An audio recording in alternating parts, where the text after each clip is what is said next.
Hello everyone and welcome to a fairly major Train Sim World news video, and you can probably already tell what it's going to be about by the background you can see at the moment. But yes, it had been leaked and it was a little bit contentious, but yes, Train Sim World 4 is going to be releasing this summer. Comment below, what do you think? Did you want to see a Train Sim World 4, or do you think it's a little bit FIFA-ish sort of thing? But let me know. But I suppose it's going to be a bit of an all you need to know about Train Sim World 4. So what routes are coming, what features are coming, because there's quite a long list of features which are quite exciting, especially if you're on PC. One of them is very good. So yeah, let's just get cracking straight away and look at the content we're going to be getting. So let's jump straight in. Well, of course, first we have got to have a little look at the UK route, which is actually going to be new this year, not an extension or expansion or whatever you want to be calling it. It is a completely fresh new UK route. One, I think it's going to a little bit unexpected, the section we're going to see, but it is, drumroll, East Coast Main Line. But you're probably thinking, oh, King's Cross to Peterborough. No, it's not that section. It is the bit above that section. So it's going to be Peterborough up to Doncaster, or Doncaster, however you pronounce it up there.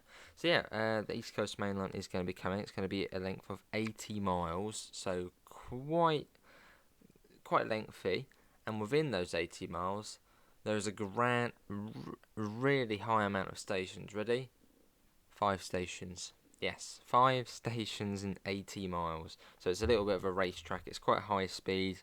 You'll be getting up to 125 miles an hour for long periods of time.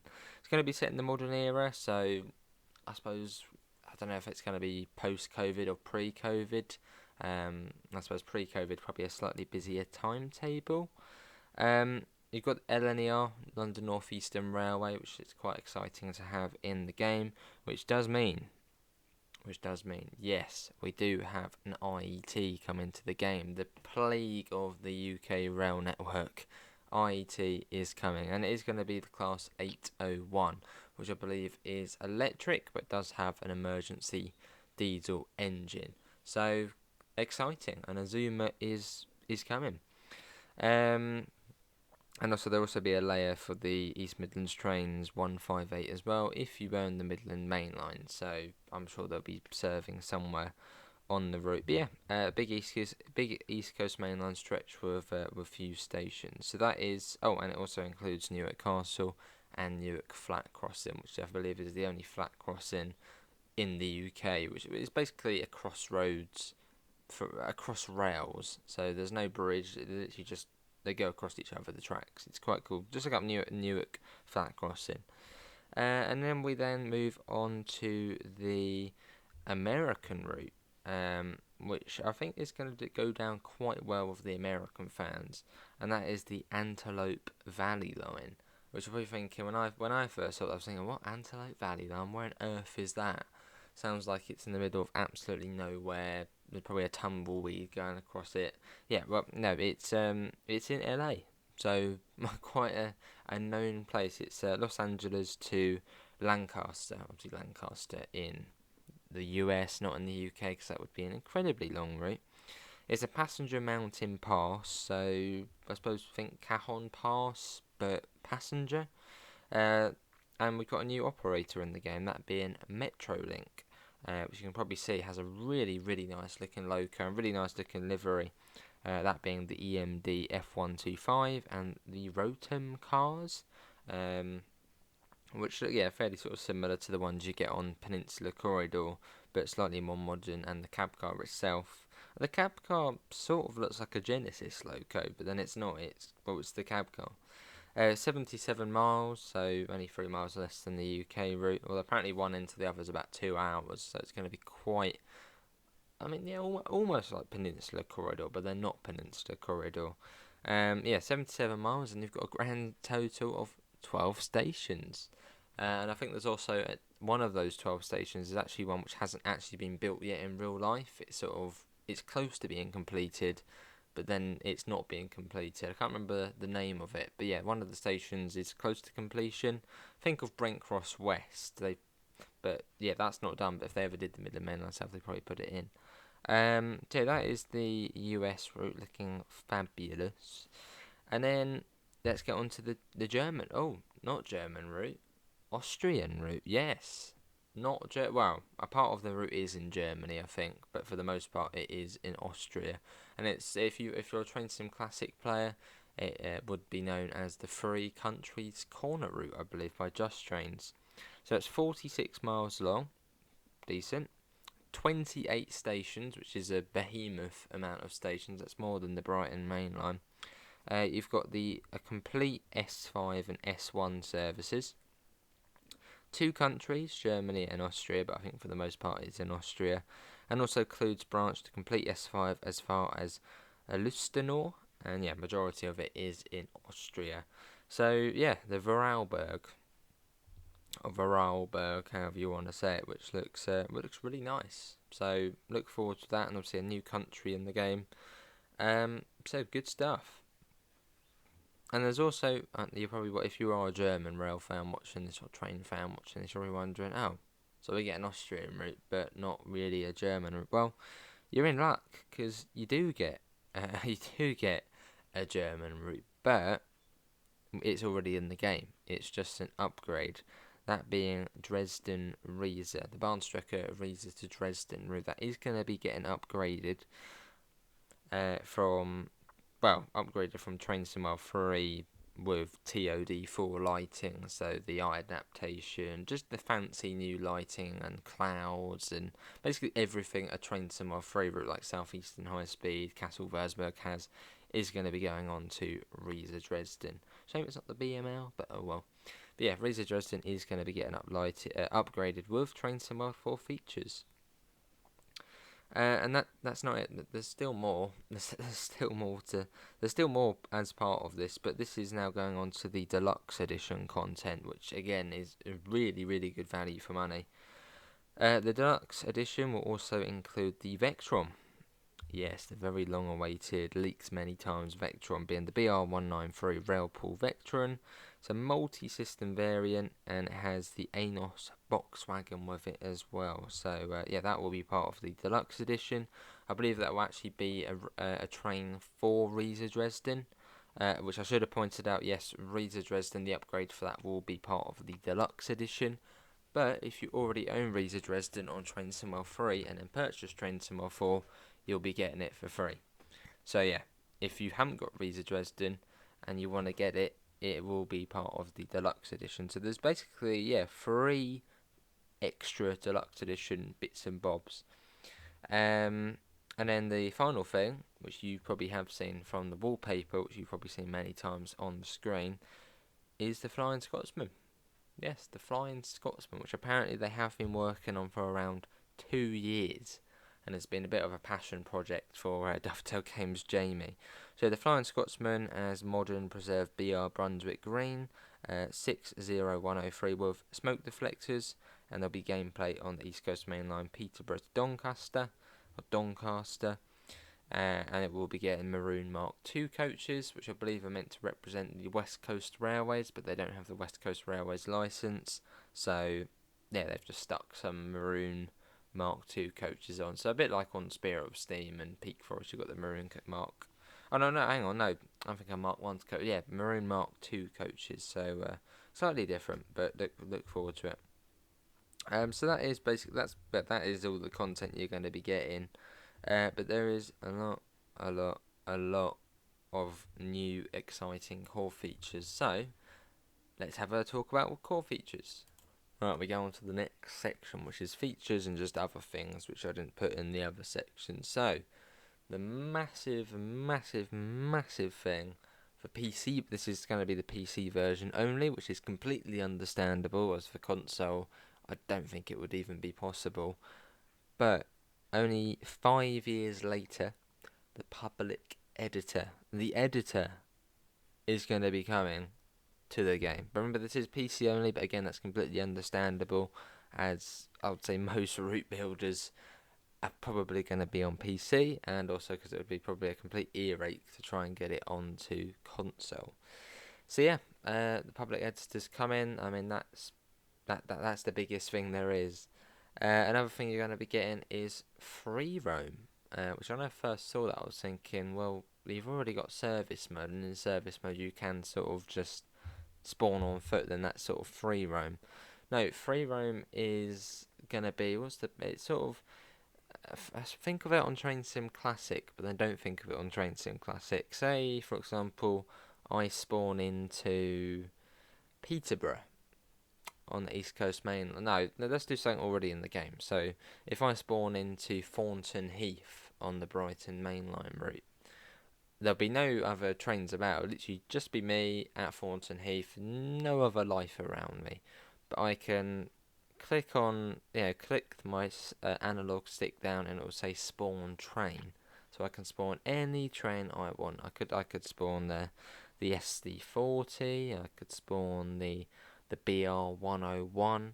I could spawn any train I could ever want, which is in the game, onto, I know, the up fast or the down fast at Thornton Heath, and then I could then get in that train, go onto my map, click Three Bridges, and set that as my route. So that is free roam. Basically, you just go in, you can spawn a train down and go basically wherever you want, which is quite cool. I'm sure there'll be a better explanation of it, but it'll be cool. Another thing is going to be another really long-awaited thing, which you would have thought might have been in the game from the very beginning. Photo mode. Yes, we are getting a photo mode, which will be absolutely fantastic for thumbnails. And yeah, just for trying to get nice, fancy shots, it will be very, very nice. So yeah, photo mode is going to be coming. And yeah, it's very similar to just about any other simulated game. It gives you all the options, exposure, brightness, all of that fancy stuff, angles and stuff. Another thing coming is going to be the Scenario Planner 2.0. Yes, Scenario Planner 2.0, which is another very quite long-awaited thing. And in Scenario Planner 2.0, it will finally let you set the weather for your scenario, which I don't know how it wasn't in the first version, but yeah, you're able to set your weather. And another exciting thing, you can set paths. So at the moment in Scenario Planner, you can literally just go, I know, East Coast Way, for example, Brighton to Seaford. That's it, just A to B. That's all you can do. Whereas in Scenario Planner 2.0, you'll be able to do, Brighton, Seaford. Then I might go to Lewes. Then from Lewes, I'll then go to Eastbourne, all in the same scenario. So a slightly more advanced Scenario Planner. You've also got Livery Designer 2.0, which will allow you to it just adds way more different options, and I think they've also completely updated the user interface as well, which makes it much more friendly. And also custom text. Yes, you don't have to go through. I know if you want to spell out your name, I know Jason, for example, you don't have to do J, then A, then S, then O. It literally just you can type in Jason, and it will come up. It will still count as separate decals or separate layers, which is another thing. There's now 1,000 layers instead of just 300. Yes, they have optimized it and they've done magical things, which means, yeah, you can have 1,000 layers on your livery, which I'm sure is going to be very nice to see what people get up to with that. Also, I wouldn't really say they're features, but volumetric fog is going to be coming to the game. Which I don't know. What's the best way to explain volumetric fog? I don't really know the best way to explain volumetric fog, but basically fog looks much more realistic. So, say there's a lamp, a station lamp in the dark, you'll then see the fog within the sort of light beam or light ray, and when there's headlights, you'll see the fog sort of within the headlights, that sort of thing. If you can understand that. What else have we got? We've also got another one, so this is a feature, but you've got passenger dioramas. They were in rush hour, then they were then forgotten about. They're coming back. So yeah, you'll have NPCs with suitcases, which I think was supposed to be with the Brighton Main Line, but just never happened. So yeah, people with suitcases, people on their phones, and you also have different cafes. So I suppose for the East Coast Main Line, you might have like a pumpkin cafe or something, and there'll be people sitting outside, not at midnight, at reasonable times of the day, and they'll be, having their coffee, having something to eat. Or actually, I don't think they'll be having something to eat, but they'll be having a drink, and you'll sort of hear them chatting. So there'll be lots more going on, sort of within the world, which makes it much more um, realistic and I don't know, much more sort of real life.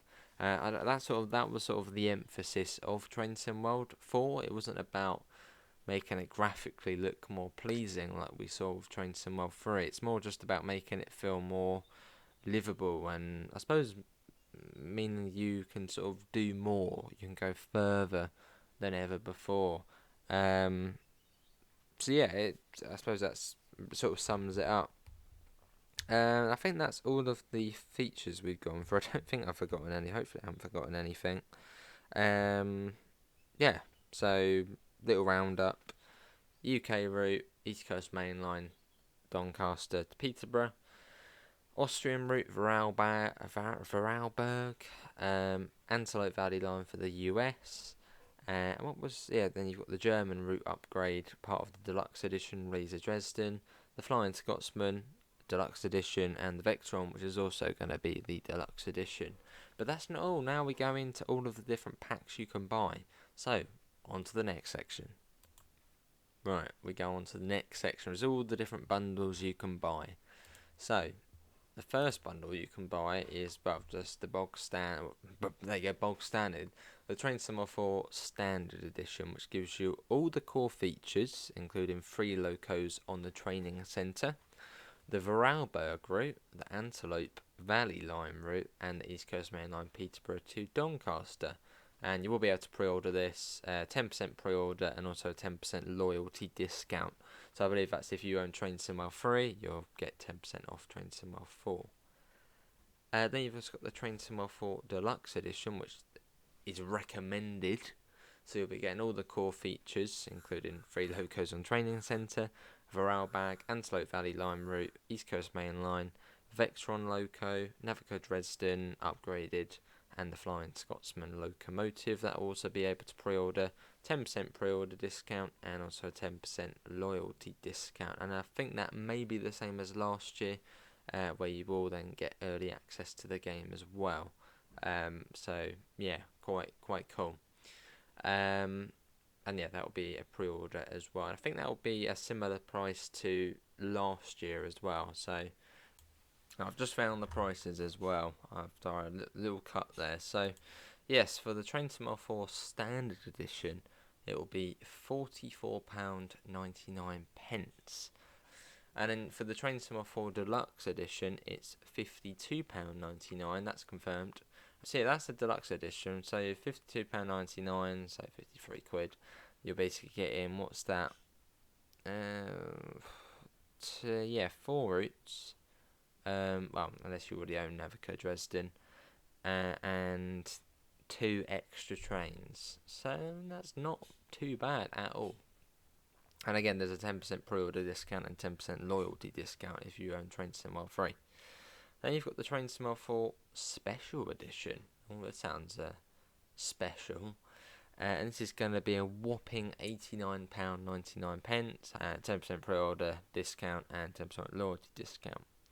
And the Special Edition will include everything the Deluxe Edition does, but it will also include Boston Sprinter, Linka Rheinstrecke, Southeastern High Speed, and LGV Mediterranean. Now, I'm assuming they won't be upgraded routes, so there'll still be Train Sim World 3 routes, but on Train Sim World 4. So that's the Special Edition. And then you've then got Starter Pack, so you've got the UK Starter Pack, which just includes the core features and the East Coast Main Line for £29.99 in pounds. No discount for that. Train Sim 4, the Flying Scotsman Centenary Pack, which includes the East Coast Main Line, and that's £34.99, and I'm guessing that would probably also include the Flying Scotsman, because otherwise it would be a bit of a pointless pack. The Central Europe Starter Pack, which has all core features and the Vorarlberg route, and that's going to be £29.99. And then you've got the USA Starter Pack, which includes the Antelope Valley Line route, and that's again £29.99. And yeah, the loyalty discount previous owners of any Train Sim titles, so not just Train Sim 3, and you'll get 10% off. and that's valid to up to 2 weeks after launch. So that's all of the different versions of the game and the prices. So let me know what you think down below. Is it good? Will you be getting it? What version will you be getting? But that's basically it. That's Train Sim World 4 in a nutshell. Ish. It only took 21 minutes. But hopefully everyone has enjoyed it. Do let me know. Pop your thoughts in the comments below. Will you be getting Train Sim World 4? What version will you be getting? What are you most looking forward to? All of those just bog standard average questions and answers. But yeah, hopefully everyone has enjoyed it.